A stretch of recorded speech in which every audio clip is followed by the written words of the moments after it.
Hajime!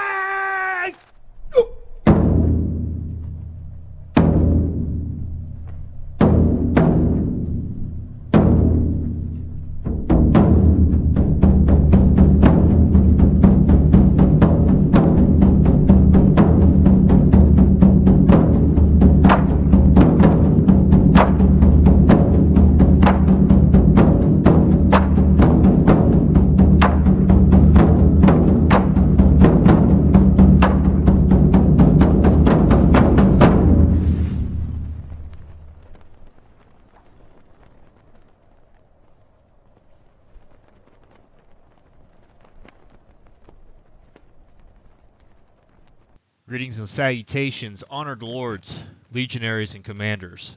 Today, I have a very short, or a relatively short, presentation. This is basically came from a long line of leadership principles, and a lot of you, it only came to me that a lot of you may not have that leadership opportunity. Maybe you've been in for a while and you forget. Maybe you just need a better source just to talk about it, masticate it mentally, really imbibe it into your spirit, into your everyday life. Now, this is what I call, the Legion's leadership principles, but it is quite literally the U.S. Marine Corps' leadership principles enumerated. You can get this, and I'll link it to the Marine Corps Expeditionary School or War College. However, for all intents and purposes, I'm going to steal or check that tactically acquire. Feel?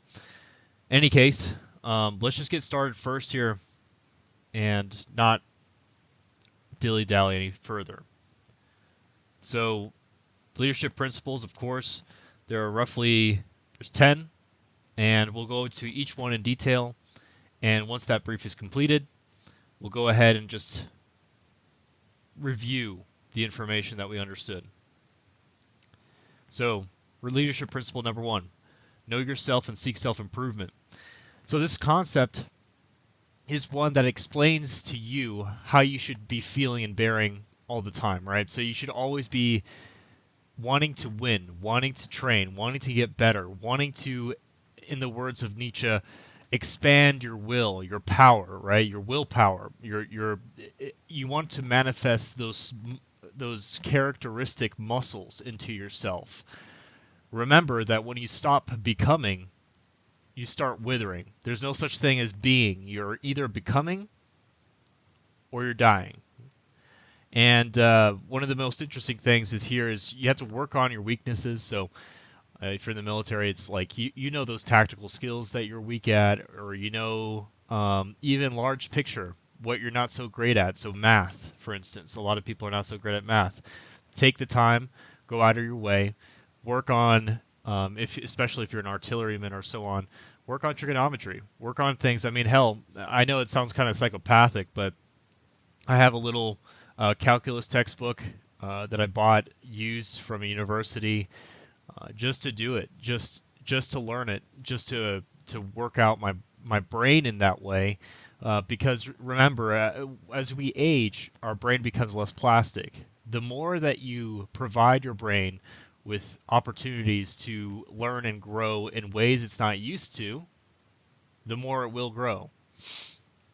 Similarly, if you're a pencil neck kind of guy, if you're more of a natural ectomorph, you have issues putting on muscle, you were more of a book kid when you were a kid than an athlete or a jock, dedicate yourself totally to physical fitness.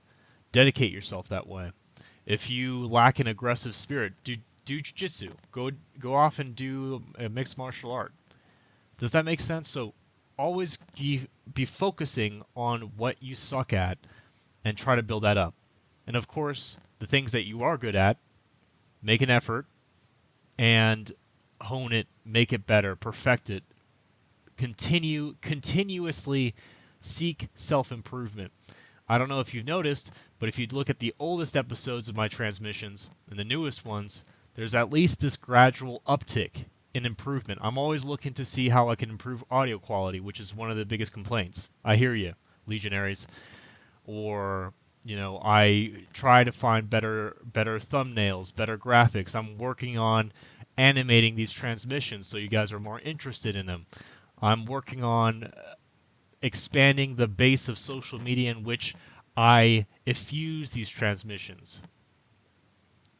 You alone are the captain of your soul. You alone understand what you need to improve and what you don't. Everything's dynamic and it's circumstantial. So just use this heuristic. Know yourself, seek self-improvement. Oh, and last but not least, the rhetorical ability of Legionary is incredibly important in terms of leadership and communicating clearly and effectively. There's this guy, General Mattis, from the Marine Corps, retired, but he talked about, I have personal conflicting opinions about him, but he said something very important, that your military education should be comprised mostly of reading. Reading accounts of military science and arts and history, but I would even go one step further. Make an effort to read out loud. I understand this sounds like second grade stuff, but make an effort to read out loud, articulate your words, open your freaking mouth, right? Use your tongue, and basically try to, first of all, get good at reading out loud, and then secondly, try to be a good rhetorician. Try to have a flow to your voice, so that way when you're giving a speech, it's not stunted. It's not filled with words. If you're, ever had a commander that's always working on this like verbal tick, good to go, that to me is indicative of somebody that's not very articulate. Please make sure that you're reading. Please make sure that you're reading out loud. Please make sure that you are rhetorically galvanizing to yourself the power of speech, which is incredibly important in leadership and in war. Now, principle 2, be technically and tactically proficient. What does this mean? Of course, this is related to the first one. However, when you have a job or you have, an MOS, whatever it may be in your job in the military, understand that your first point of duty is to be excellent at precisely what you're doing. So if you're a cobbler, be very good at cobbling. If you are a lawyer, be good at lawyering. Don't be focusing on tasks. You should be the focus of your task. You should be basing it on a base of excellence. Right? You should be focusing on these core skills that people are counting on you to know. However, you should also be a generalist, especially in the military, and this is the main effort to Lance's Legion, is to teach you everything from a general perspective, war-related. If you are a military individual, it is not enough that you know specifically your little job. You need to know everything that surrounds it, the base, the foundation, the environment. There's a reason why in the 19th century, officers were expected to have a polytechnic education, which means you had to be good at engineering. You had to be a man of letters. You had to know how to dance. You needed to know how to give a speech. You needed to know Greek and Latin. You need to know the classics. You need to know a lot of things. Because when you go into a war zone, and this is principally one of the reasons why Americans fail, actually, on a war basis to actually translate. They're good like Hannibal. Hannibal was great at winning battles. He was terrible at winning wars. Why? Because he wasn't capable at translating those battlefield victories into strategic values, if that makes sense. So basically Vietnam. Take, for instance, we fought a whole bunch of battles. I think we lost like a handful of engagements. However, the vast majority of them were American victories. But why is it that the Vietnamese won? Or rather, why is it that the communists won, right? It's because the communists were focused on winning the war. And you see this often, is that you have to understand that war is primarily political. All your actions on the battlefield should be leading to a strategic political outcome. Does that make sense? So what I'm trying to say is, it goes beyond hearts and minds, because this is a bullshit liberal diatribe. You're not going there to make them feel happy and loved and all this stuff. You're going there to get their acquiescence. You're there to coerce them or to co-opt them or to incentivize the populace you're trying to conquer to your side. This requires a wide peripheral analysis of the situation, of the social situation, and you should be able to understand the wider political implications of what your acts are doing. This is important. You go into another country and you want to conquer them, and Alexander was great at this, is you have to enfranchise them, give them something that they want to be part of. You have to understand them, people that are culturally and biologically distinct, and you have to operate within their cultural parameters and help them meet you halfway. This is only possible if you're reading, if you're expanding your mental horizons, if you are polyglot.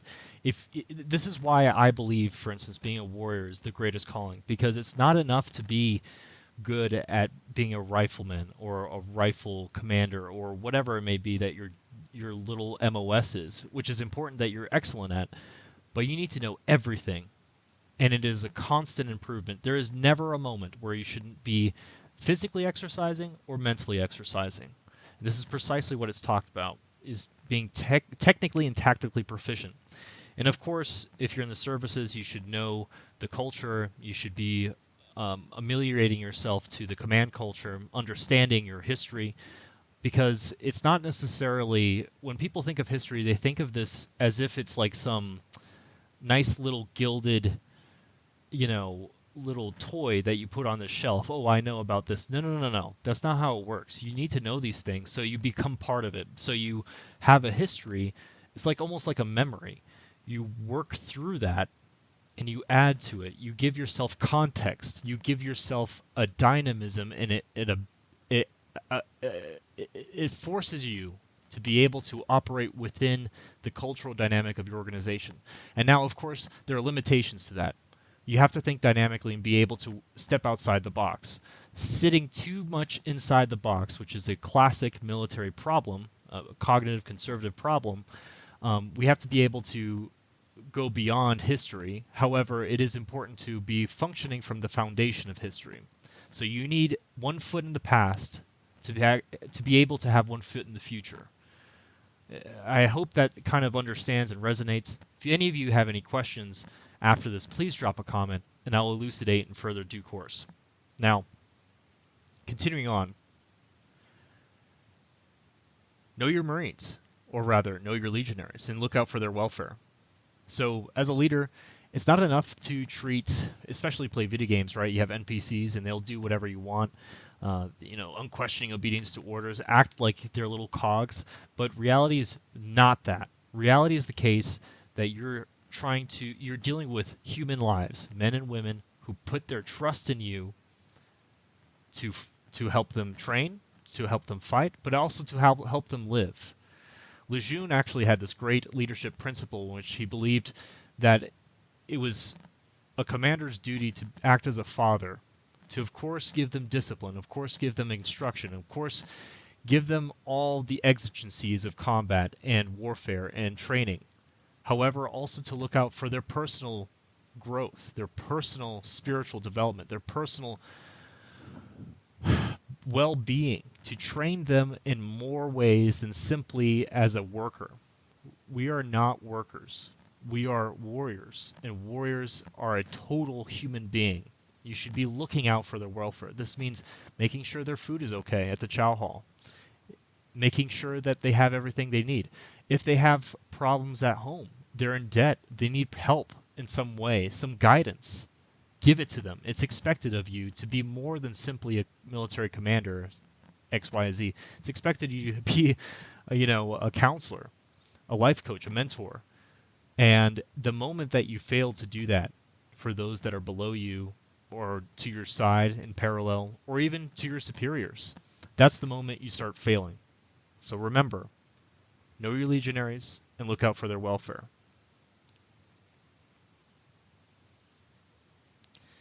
Keep your legionaries informed. Now, Monty had this great little quote about mission command, right? Mission command, for those of you who don't know, is just basically decentralized leadership. It's the commander's intent on Osmiak. When you're giving orders, it's important that you don't just simply tell them what to do. You have to tell them why they're doing it, what's going on, and how is it that the greater mission is affected by the circumstances of your combat situation or in garrison or elsewhere. But also explain to them, hey, you know, I'm asking you to attack that hill. I want you to do it in this way. However, why am I asking you to attack this hill? Well, it's because this hill is vital to setting up an artillery base. Why is that important? Well, because we need this artillery base to help adjacent units to attack further. Okay, why is that? Well, because we're trying to do this massive pincer movement, on the enemy. Does that make sense? So, for most people, they don't understand that, the older generations had a problem with this, that they believe that they should just be told what to do and they'll do it. And, of course, that is definitely an important aspect of discipline on the part of the enlisted and the followers. However, it's not necessarily simply a question of motivation, but telling them why it is that you want to do this way or that. When they go out and they go fight, the first casualty of combat is your plan.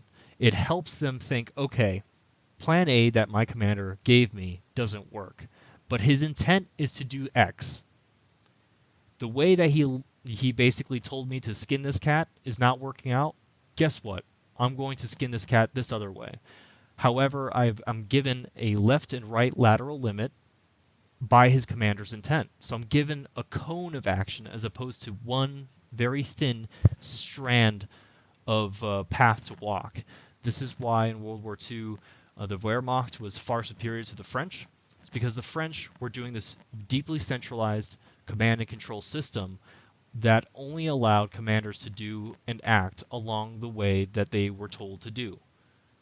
Decentralizing command, giving your men a cone of action, gives them the opportunity. No, check that. It arms them with the capacity to act outside of the parameters you gave them, within, of course, a general boundary, and it allows them to maneuver on the enemy and affords them opportunities to act in ways which probably hadn't been appealed to the commander in the first place. This applies to life in general. I mean, whether you're in business or whatever. I'm not going to dwell on that because there's something really odious about money making. There's a reason why the Japanese had the merchant caste at the bottom of societies, because they're, whatever. But my point is that don't be too much of a micromanager. If things are not shaking out exactly how you wanted them to be, if you're a very particular person, you're the problem. You're the problem. If things are working out, right, and they achieve the ends that you wanted, okay, but not in the way that you wanted, you got to check yourself. At the end of the day, it has to be the outcome-oriented, not the means-oriented, unless, of course, there's something that they did that's prejudicial to the ends itself. But don't confuse your stylistic bias for what is the greater good, what is the greater mission that we're trying to achieve. All right, now check that. Continuing. So set the example. Every commander is expected to be the best. I mean, not totally necessarily, but he has to be at least in the top 90th percentile in his entire unit, in everything. Why? I mean, why would we follow someone who is incapable, who's incompetent, who doesn't know what they're doing?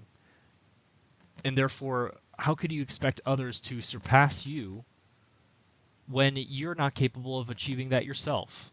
You must be the best. And that used to be, of course, the litmus of officer training a long time ago. And that's changed recently because of this emphasis on the NCO. And there's nothing wrong with that. I think that there's a give and take there. However, it's expected in the officer class, and I include the non-commissioned officers as well in this analysis. You are expected to be the best. You have to be, if your men are putting in that 40 hours a week, you have to be doing 80. If your men are getting, almost maxed out PFT, you need to be maxing out the PFT. If your men can speak better than you, or write better than you need to be writing and speaking better. Does that make sense? Because remember, familiarity breeds contempt, but nothing breeds contempt more than realizing that the person above you is worth less than you, is less capable than you. And remember, of course, yeah, and we're all human. We're always going to have shortcomings and weaknesses that we simply cannot rise to the occasion. I mean, there's going to be some freaks of nature in your unit. However, the way to overcome that is by soliciting their advice, being like, hey, I'm not so great at this. Why don't you teach me? And it endears these people more to you than it would to try and hide your weaknesses. Make sure that you're overall capable individual. And if there's someone more capable, delegate and ask for instruction. Ask them how they do that. Go back and work on it very, very hard. Master your field of vision, your field of responsibility, your area of influence, and you will succeed. I mean, also another thing that I think is important, aside from being well-groomed and physically fit and all that kind of stuff, and correctly dressed and adhering to standards and all that kind of stuff, make sure that you're conducting yourself above criticism. Even, for instance, if you're not a freak, make sure you're not, like, openly so. Make sure that you're someone that people can respect. And this might make for a little bit of a boring character in your part, but it's important that you are upright and morally sound individual. Someone that someone can claim is like, okay, no, I like this guy. I respect him. He's not some kind of freak, X, Y, and Z. And that's precisely why it's important to basically, how do you say, to have a kind of conservative air, Be understanding, but always adhere to the moral principles of the command culture. And, of course, another thing is maintain an optimistic outlook. One of the most important things in a unit is morale. Whether a unit believes that they can win or will win, often decides that they will or won't. There have been cases aplenty where, in a decisive factor, morale has played a role in securing victory from the jaws of defeat. There are many, many myriad examples in military history where an inferior force of men who are worse equipped, not well nourished, unable to do X, Y, or Z, they're able to beat back an enemy 10 times their size with better everything, because they believe they can win, because they have an optimistic outlook. Oswald Spengler, this guy, he believed that optimism was cowardice. And remember, this guy was the one that malingered out of the First World War because he was apparently too good to go and fight in the trenches. And that should tell you everything about how the inverse is true. Optimism is bravery. Even when things are going wrong, be optimistic and always focusing on one more thing you can do to influence the situation. Morale is probably the most important thing on the battlefield. It accounts for 65% of everything you'll do as a commander and in combat effectiveness of a unit. Make sure that men are happy. No, check that. Not happy. It's different. It's this deeper, more chest-oriented thing. Determined, and impetuous are two things you're trying to look for. Impetuosity means, of course, like trying to get after it. People that want to actually go out there and they believe they can win. They want to fight. It's not this happy-go-lucky kind of thing. No. It's like this, I understand this situation's kind of shit, but I know we're going to win and we're going to fight. And making some jokes and making people happy and understanding that their morale is incredibly important. That is essential. And is part of the reason why Vietnam was kind of a problem in the conscript force, was because officers weren't doing enough, and because the source of the personnel that would go into these conscript units in the army, they weren't motivated. So they had a two problem source. And so the way that you overcome that is by engendering a common esprit de corps, understanding, basically being Roman, making them believe in the mission, making them believe in themselves, making them believe in their commander, making them understand that we're going through hell and we will kill the devil. You're not condemned to hell. No. We're on a mission. We're storming hell and we're killing the devil. And it's going to be successful and you're going to love it. I hope you understand that, and it's kind of like a little bit farther reaching than I expected. And again, like I said, I'll have the link in the comments below, and you can review it to your discretion and understand it more deeply than simply me giving this brief here. This is important. Follow-on education is important. Make sure that you're reading the things that I'm talking about, because the the avenue of approach that I'm giving only has so much effectiveness. There's this cognitive understanding where basically you remember 10% of what you read passively, you remember 20% of what you hear, and so on and so forth. It is important that you're reading.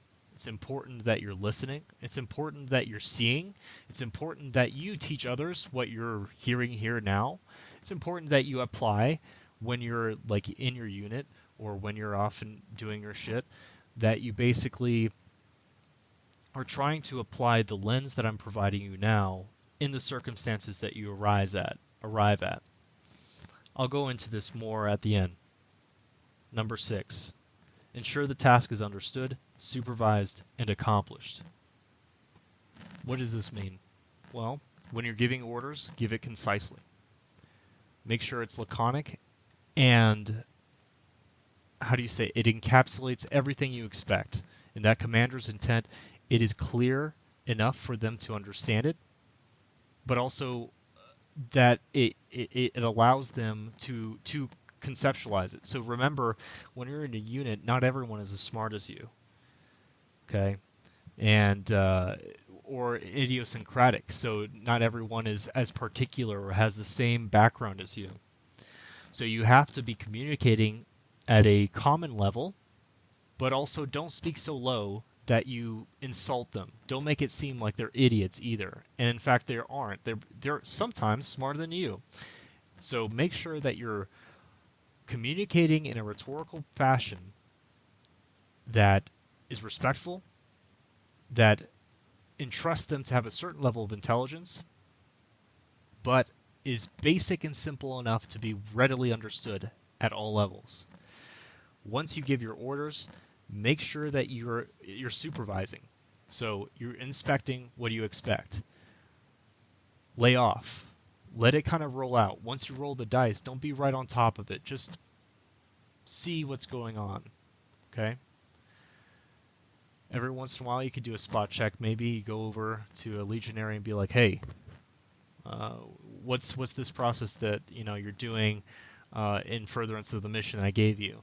And they say X, Y, or Z. Or if they're hesitant, you can be like, "Oh, okay, this is perfect. I'll explain to you what's going on." This way, you can go back and maybe reissue fragmentary orders. You can give explanations to people. You can work maybe after this mission's done, work on a mission set and base your training around this. Then, of course, you basically, after you're doing all this kind of stuff, make sure that your supervision is like an eagle, way up in the sky. Sometimes you swoop in and see what's going on, but you're never too up in their ass. Because I don't know if you've ever felt this, but when you have a superior that's way above you, watching you do everything that you do, you feel nervous. And that nervousness causes your performance to slag because you're worried about not fucking up. And of course, you should teach them, hey, learn to focus on the detail that you're doing. Try and pretend that I'm not here. The way you pretend that you're not there is by losing yourself inside of whatever task you're doing. Don't think that, if I don't do this in this way, that they're going to be upset. This is the reflex, unfortunately, engendered and beat into us by people who are micromanagers, and it saps the confidence in your men. Make sure that you're giving them the space, telling them however they do it, in whatever manner they do it, so long as they achieve the mission that you needed them to do, it is great. So long as they're within the wider parameters of things, it's great. Even if you think it's stupid. If it's stupid and it works, it's not stupid, is it? Right? You're stupid if you think it's stupid. So stop being a micromanager. I can't emphasize this enough, and you see this everywhere. Because people think that you can meat puppet these people. That's not leadership. Leadership is like General Patton. You should be doing probably next to nothing. You should be going from place to place to place, inspecting when you're inspecting. If there's something not working out, set the example very quickly. Let the lower level commander take over, and then they can correct. Does this make sense? Stop micromanaging. Stop micromanaging. Stop micromanaging. I don't know why I have to tell you this so much. Put your trust in your NCOs. Put your trust in your lower level enlisted. They're trained for this. And even if they fuck up, remember this. This is what they're here for, to learn. Fucking up is part of the process. Fucking up is part of the process. If they mess up, let them mess up. Of course, it's situational, right? If you're in a situation where you need this shit to be like 100% perfect, make sure it's 100% perfect. Maybe have someone that you trust to do that essential task. However, if it's not really essential, it's not that really big of a deal. No big. Relax, There's this bad culture in the military. It's like the zero fault fucking culture where like you can't make a single mistake or your entire career is finished. Well, first of all, it's a double indictment. It's a double indictment because it's an indictment against the command culture, but it's an indictment against the low-level officer or leader who is not willing to lose their career to do their job. Because at your job, guess what? You are responsible for everything you do and don't do. And sometimes that means paying the piper for something that you're not responsible for, quote unquote, that you didn't do yourself. However, you are responsible. But part of being a leader is building those skills of those men under you and trusting them. And making sure you convey to them how much you trust them. And making sure that they understand how much is riding on them, but also at the same time that you have your trust in them, and that they can complete the task. And guess what? If they fuck up and you pay the piper, that's fucking war, dude. You think you're not gonna fucking get in trouble / get killed because of someone else's fuck up? You have to be willing to. That's the whole idea. People really make this mistake in garrison life. Zero fault understanding of life is bullshit. Life is just like combat. It's chaotic. Understand that you have to be willing to die. You have to be willing to suffer a career loss. And guess what? It's not that big of a deal. I don't know why I have to explain this to people. Your job as an officer is to build other people, not yourself. And if you pay the piper, so be it. That's just like war. Okay? Train your legionaries as a team. So when you're making training events, it's very easy to work on individual skills. And if you're familiar, PME, professional military education, it's very individual skilled oriented. However, you're not doing something in combat as individuals. You are doing something as a team, as a unit. You are one being, one meta-organism. How do you do that if you are not doing something together? You need to prepare your unit. Like, here's the thing that people don't understand about war is, like, in combat, it doesn't matter how good the individual is. It also matters how well trained these individuals are together. This is called unit integrity. You should train Marines together, not just to build interpersonal skills of the individual beings that make up that unit, but to actually bring that unit into life. That's called unit integrity. Why do you need to train, even in the small things, train these men together? Is precisely because you're trying to build a unit. You're not trying to build individuals. And of course, it is important to understand it's like a wolf pack dynamic. Not to sound skeezy or like corny, but like, the team is only as strong as the individual, but the individual is only as strong as the team. Make sure that your training encapsulates both. It focuses on the individual, but mostly it focuses on the team. Understand that the bottom 10% of your team will take up roughly 90% of your time. To train, mentor, cause problems, and focus. This should be the laser focus of your unit. However, don't forget everyone else. It's a balancing act. A lot of this is a heuristic. A lot of this is a rule of thumb. You have to have the good judgment to know when to zoom out or zoom in on this 10%. It's up to you. It's up to you. Remember also, when there's a fuck up and you want to critique someone, critique them in private, never in public. Never in public. Always in private. Why? Why is that? Well, I don't know if you ever do this. You highlight someone, you're publicly shaming them. First of all, not only do you destroy the self-confidence of that person who already has their self-confidence likely flagging, and you cause them to break, you're breaking them. You cause the people in their unit to hate them. You make their life fucking hell. So aside from just a very human dynamic of not wanting these people to haze the shit out of him, what you also want to do is build this person up. Am I right? So if you're building this person up, what you want to do is focus on how to build him. So that means, of course, avoiding the criticism of which is a potent interpersonal force. So, if you want to recognize someone for their virtue, for what they did well, then you praise in public. And you praise the team in public. So if you praise an individual, make sure you praise the team. And make sure to say things such as, I said, ex-Legionary, he did a great job, but I know many of you did as well. And it's not alone in this and blah, blah, blah. So that way people understand that they are part of it. And you have to mean it genuinely. People can tell when you're bullshitting. You have to mean it genuinely and mean it. If you don't mean it, don't say it. Okay?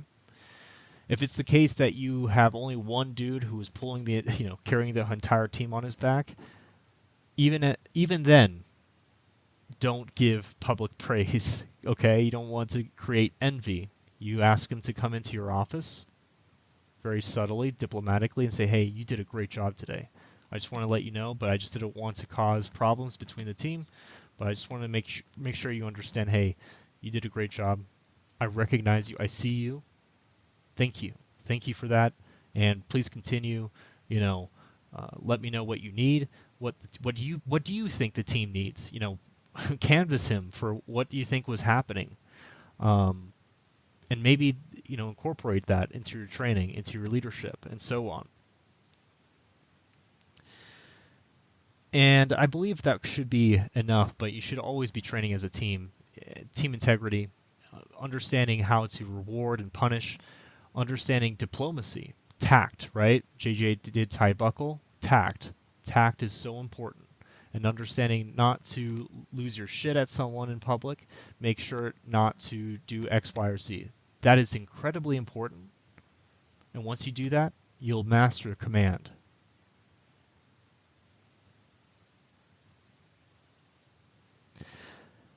Eight, make sound and timely decisions.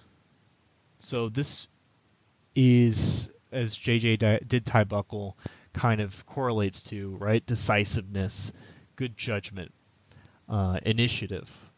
Now, this is a question that's important to talk about because,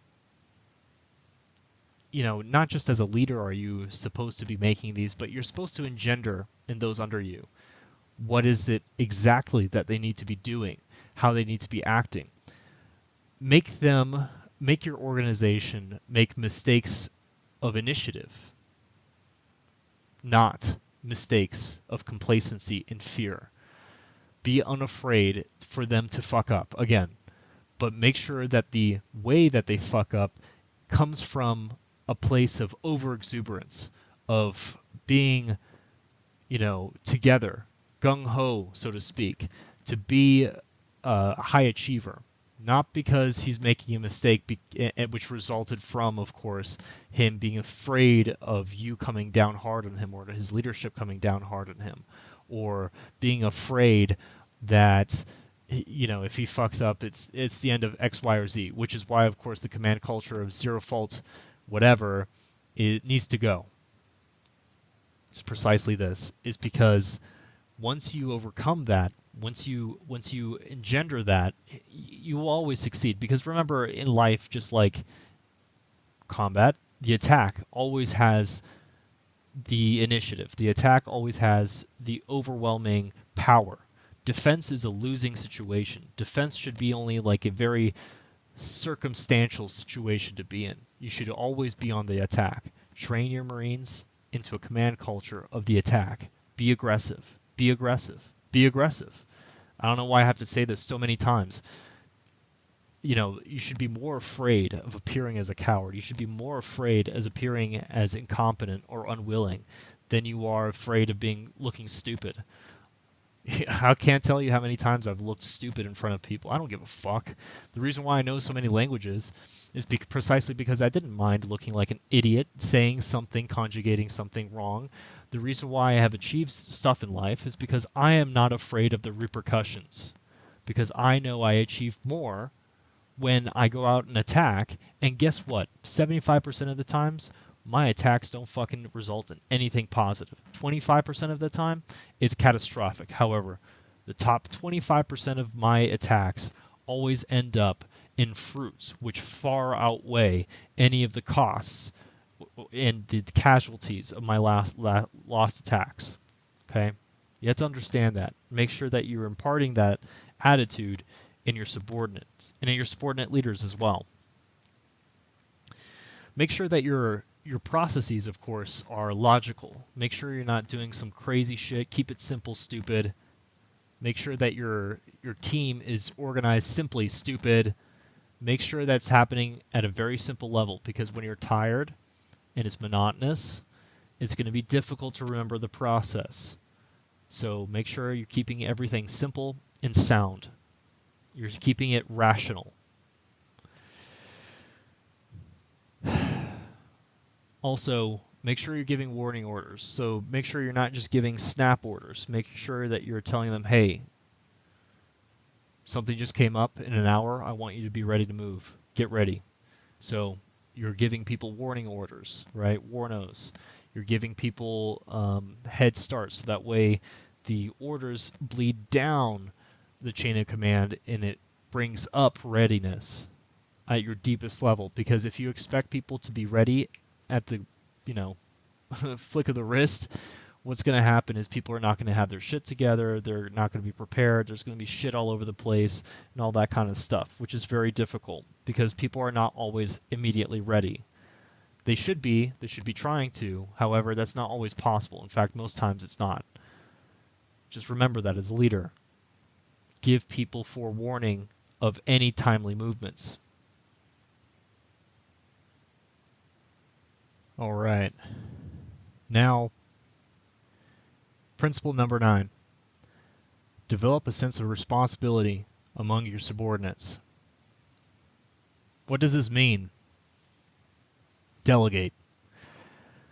Delegation of your authority for them to act on your orders. I've already delved into this earlier in the episode. It's important that you understand, you trust them what to do. You hold them responsible for their successes and their shortcomings, to give them props and give them, of course, instruction. Don't lambast them. Don't yell at them. Don't be pissed at them. Don't be upset. Give them instruction. And where they fail again, instruct them again. And where they fail that again, understand where their failure of instruction is coming from. Often it's coming from them being nervous. Still further, it's coming them from a lack of instruction in other places. Because skills are like a pyramid, right? You know how you build a pyramid really tall? Well, you need a really wide foundation. If they're lacking at that high level, it's because their base of knowledge is not wide enough. Instruct them. Moreover, people want to see a mission succeed when they're given the honor of making it their own. So don't meat puppet them. Like I said this before, don't meat puppet them, because it stops being them doing that. Have them buy into the process. Have them be part of it. Make them feel like it's their baby. And then you'll start seeing performance skyrocket. Okay? You'll start seeing these people really succeed and come out of their shell. Why? Because people want things that they're associated to succeed. Now, of course, as a commander, you will be held responsible for everything your unit does and fails to do. However, that doesn't give you the excuse, of course, like I said earlier, to meat puppet these individuals. They don't need it. If you're doing that, you're failing. You're not leading. You're failing. That's what your failure is. You need to be absolutely critical to yourself and brutal to yourself. And you need to be mild with your subordinates. You need to instruct like a father does, not like anyone else. You need to be helping them understand, building them. Stop being so selfish and thinking about yourself, how you will look in front of your commander, how you will feel in front of X, Y, or Z. Be calm, be collected, be selfless. I think I harp on this a lot because of my frustrations through my experience and in life in general, because I think people mistake leadership for meat puppeting or micromanaging or being cowards, really, cowards of failing. Of course, you should never want to fail, but your emphasis shouldn't be avoiding failure. Your emphasis should be success and engendering that in your subordinate leaders and your subordinates in general, and no matter where you are. However, I'm digressing, and I apologize. I get carried away sometimes. In any case, leadership principle number 10. Employ your command in accordance with its capabilities. So, obviously, self-descriptive. However, when you're looking for mission tasks for your combat unit or for your unit in general, for your job, look to go and seek challenging tasks and missions to accomplish. However, know the limitations. Know your capes and limbs of your men. Know yourself. Know your men. Know your environment. And make the decision, have the good judgment, to pick and choose which tasks are best suited for you. It's all good to be gung-ho and, a real killer, real moto head, but realize that, we don't rise to the level of our expectations. We fall to the level of our training. If you know the level of your training, then you understand the capacity for which your unit can succeed, can achieve victory. Moreover, if a unit too often embraces or experiences defeat, the combat effectiveness of that unit decreases over time. One of the best examples of which was, of course, during the Roman the Roman Second Punic War, where basically the Romans get absolutely crushed by Hannibal at Lake Trasimene, a number of other different conflicts, and then at Cannae. Absolutely the worst. I mean, it's still studied. You should study Hannibal from that perspective, the double development and all that kind of stuff. It's still one of those quintessential historical bookmark examples of how to do an operational encirclement and a double envelopment. However, the point that I'm trying to make here is that the Romans were fighting against a professional army with a levy army, and I handed to them. They had no quit in them. I hand to their aggressiveness. However, they were employing their army against a numerically and qualitatively superior force. This is where the Fabius comes in, and the Fabian strategy. He was employing the Roman army to always be mirroring and shadowing the Carthaginian force, and to pick him apart over time and destroy his combat efficiency by defeating him in detail, opportunistically, by scorched earth.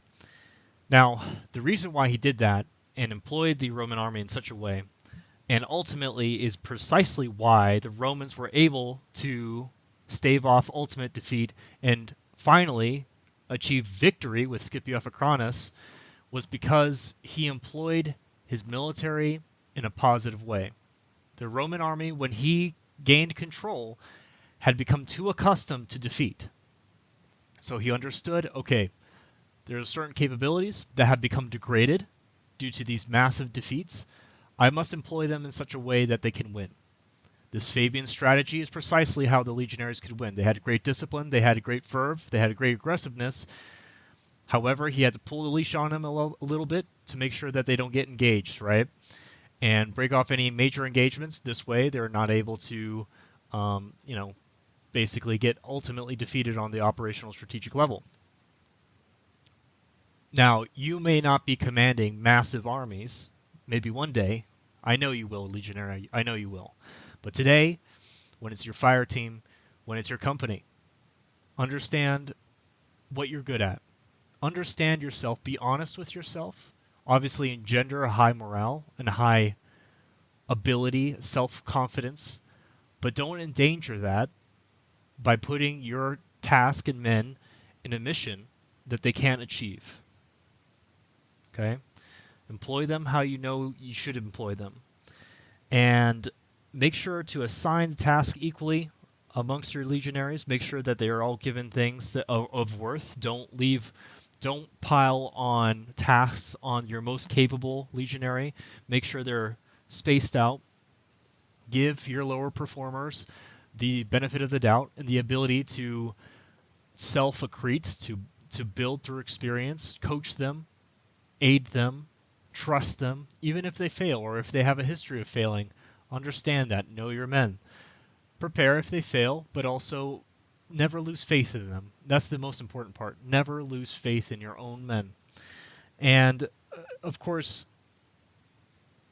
it's not just simply about, making sure you don't do impossible tasks, but don't get bogged down in stupid tasks. There's nothing more caustic than making your men do stupid tasks all the time.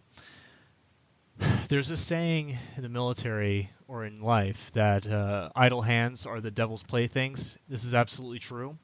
And if you've been in the military setting for a long time, you find yourself doing stupid chores and tasks, like, for instance, sweeping up water with a broom, right, on the quad in the barracks. And you're like, why am I doing this? A lot of it is just white space that they just filled it with things to do to keep your nose out of trouble. Don't do that with your men. Do not do that with your men. Fill their time with instruction and dedication and training, meaningful training. Never give them bullshit tasks to do, as much as you can. Of course, there are limits to that maxim. Remember, all of this is a heuristic, and if none of these principles actually mean anything in the context that you're in, feel free to break them. However, these are rules of thumb that have worked 80% of the time. They're battle-tested from history itself to the modern-day warrior. In fact, this list comes from the Marine Corps, one of the most effective combat and fighting units the world has ever seen. Okay, so understand that. It's a heuristic. There are times in combat where men are under stress, they're losing their goddamn mind, there's nothing to do, like, for instance, in World War I, artillery barrage. It was a common theme amongst those suffering from PTSD that they suffered PTSD not just because of brain damage incurred by a concussion, but also because they had nothing else to focus on except to endure through an artillery barrage. Those men that had success in dealing with PTSD during the artillery barrage found themselves doing different tasks. So, for instance, they would play cards if they could. If they couldn't, they would count shells. They would do something. They would clean up their trench. They'd be talking to each other. They'd come up with little stupid tasks, keeping their minds engaged and away from basically something that's outside of their control. In that case, that's a cognitive case of giving people something they can affect and it will help people, give them a cognitive boon to overcome something that's outside of their control. However, when you're in a garrison setting or a non-combat setting, it's important that you give your men meaningful tasks and training. Fill up their time with meaningful tasks and training, and get them so tired with training that after they go back to their dorms, they do nothing but sleep. This is how you know you're getting the most training, and also how you know you're not getting them into trouble, but also, most importantly, you're filling their time up with meaningful tasks and drills. Okay? So as I said, this feeds into the capability question, because the more time you spend training, the more capable your unit becomes, but also the more motivated they become. And again, there's a left and right lateral limit to that, right? So don't give your tasks impossible things. Don't give them stupid things. Give them tasks that make them operate at the 80th percentile or more of their capacity, and make sure they win. So they build self-confidence, they build that capacity, they build that strength, and then every follow-on exercise, every follow-on drill, excuse me, I have freaking dip in my mouth coming out. Every follow-on drill, they'll become more capable, more mission capable. And finally, of course, and I'm going to read this verbatim now because this is the last principle, 11. Seek responsibility and take responsibility for your actions. So part 1 is learn the duties of your immediate senior and prepared to accept the responsibilities of these duties. So, and then of course, learn those of those below you as well. That's the corollary. So learn the job of the man above you and master the one of the man below you. This way you're able to instruct, and in the case of casualties, for instance, and good training will simulate casualties. And if you watched, for instance, We Were Soldiers, which is basically a biography of the Battle of Drang, and the follow-up training with Hal Moore, he simulated casualties of officers going down and relying on the NCOs to fill in and step in for their position and act on their duties. Make sure that you're training so that way you, Legionary, know your boss's job. Because if he gets, he buys the barn, you can fill in and take his tasks for him, can act for him, and basically do so effectively without having to fly by the seat of your pants. You're prepared. This is why I believe that you, as a Legionary, no matter how low you are, if you're junior enlisted or if you're just a civilian, you should be acting and thinking not just on your level, on the basic tactical level, but you should be thinking 1 or 2 steps higher on the rung of leadership, of commandership. You should be thinking of how they do their job, how you do your job, and how the men below you do their job. So you are flexible and mentally dynamic. Seek different leadership positions. That will give you experience, and accept responsibility in different fields. So I'm sure you know this. Not only do you have your main job, but you have ancillary duties. This is vitally important. It helps you learn the job to your left and to your right. Keeps you mentally agile. One of the biggest problems in the 20th and 19th century was that officers were too unidimensional. They did not have any latitude of action because they were too hyper-specialized, too focused. And this is one of my critiques of the military now, is that they're not generalist enough. Everything, unfortunately, because of the case of technology, you have to really know your job, and the field of depth of knowledge is so deep that you're already spending a lot of your time. But please don't get bogged down too much. There are diminishing returns into knowing too much about your job. You should be excellent, of course, but once you get to that 80th percentile mark where you get diminishing returns, of course you should probably keep going down that road. However, understand that you should be doing more than just your job. You should be looking to maneuver and master your main effort by side efforts, right? Ancillary efforts, and so on. Let's see here. On top of everything else, it says here, stand up for what you think is right, have the courage of your convictions. This is probably one of the best things, even if you're right or wrong. Say it with confidence. Say it with your chest. Full Metal Jack is a great example where he's in boot camp and, he says, "Oh, I don't believe in the Virgin Mary." And then he basically gets hazed out of his mind. But remember, in the court of instruction, he would have gotten smacked twice as hard for having recanted on his conviction. So he was already getting hazed by the drill sergeant, right? But he would have made a double mistake had he recanted, like had he folded under pressure. You should never fold under pressure. You should have the courage of your convictions and stand to it. And if it's the case that you eat shit doing it, eat shit with confidence and grace.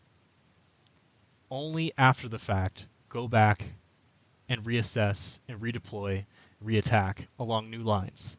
But have the courage of your convictions, and more so morally. Sometimes doing the morally right thing is difficult because ultimately, especially in this military nowadays, doing the moral right thing means having to go against orders sometimes. And this is very rare. You should never make a habit of this. Don't be this guy. However, if someone is doing something that's just absolutely unconscionable, remember at the end of the day, you have to live with yourself. No one's going to give you an excuse for what your actions are. At the end of the day, you're responsible for your soul and the souls of those under your command.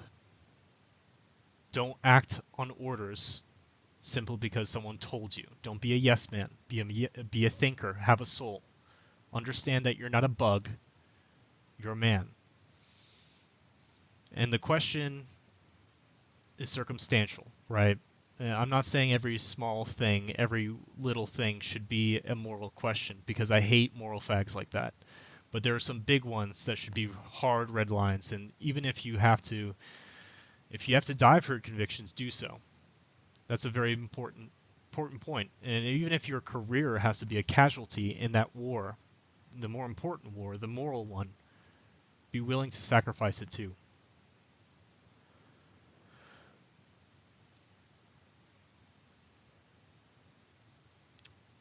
And finally, of course, initiative. In the absence of orders, this is the important thing with initiative, right?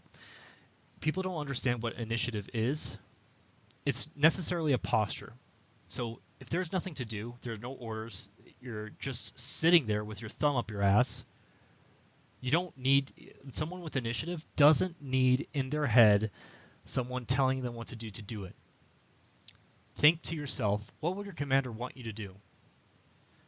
If you're in garrison, the barracks, and you're doing nothing, guess what? It's a great time to clean, square away your stuff. Guess what? It's a good time for a hip pocket class. Guess what? It's a good time to listen to General Lance. Guess what? It's a good time to go for a run. Always focus on, have an aggressive, positive attitude towards malaise. If there's nothing going on, understand the situation and act in accordance with the intent of your commander. Be aggressive. Preempt what they want you to do. If you know that there's something that they didn't necessarily give you in a list, but that's something expected of you, always go above and beyond. Try and do and be the best that you can be in everything that you do, and even those things that they told you not to do. Of course, don't go all the way off in left field and do something completely random. Don't be a weirdo, okay? Don't be a freak. But operate within the litmus of what is acceptable military behavior. So, when you don't know what to do, focus on fundamentals. Physical fitness, spiritual fitness, mental fitness, okay?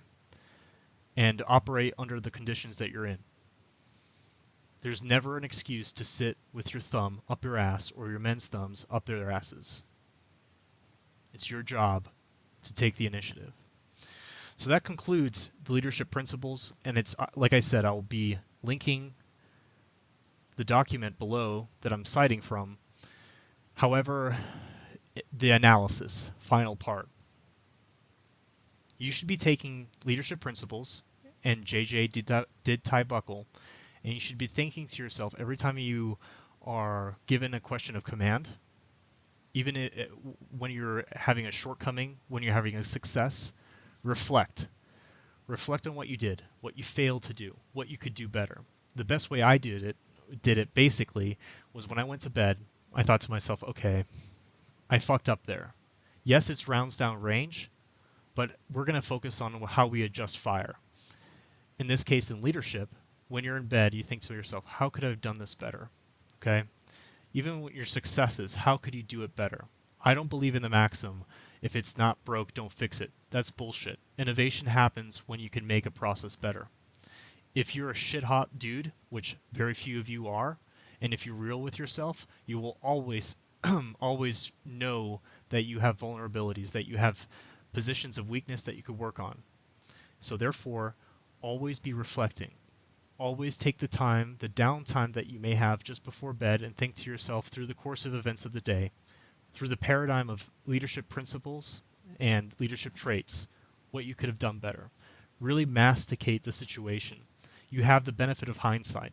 You have the benefit of people. Seek counseling, seek mentorship. If you don't have the answer, read in books of leadership.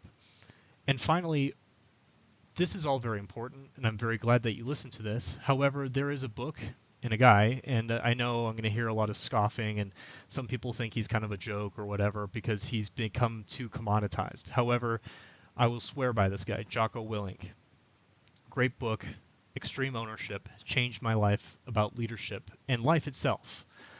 He will elucidate on these core leadership principles, his own leadership principles, and it will help you succeed. But don't just simply go for one dude. Seek a wide berth as far as, what is the doctrine and orthodoxy, and look far afield. Listen to the voices of time and space. Like there's Hal Moore, there's Jocko Willink, there's, the men of ancient commandership, like, Fabius of the dictator of Rome, or Hannibal, or Epirus of Macedon. Like all these guys have books and reflections, and they have something to offer to you. Make sure that you're applying the paradigms they afford you, the experiences they have for you, in the events and challenges that you have in your life presently. This is important, and it will continue to be important, and the education is continuous. It's a continuous process. It's never ending. You never have mastered anything. And when in doubt, always fall back to fundamentals. So, everyone thinks that this is like some kind of math course where you have to do some really crazy out-of-pocket stuff, go way beyond the limits of what you believe you should be doing. No. Focus on the fundamentals. Leadership, physical fitness, spiritual fitness, mental fitness, all that kind of stuff. Focus on the fundamentals. Master the fundamentals, and everything following on from that will come very easy for you. But I hope you enjoyed this. This is General Lance and Sergeant Barnes, signing off.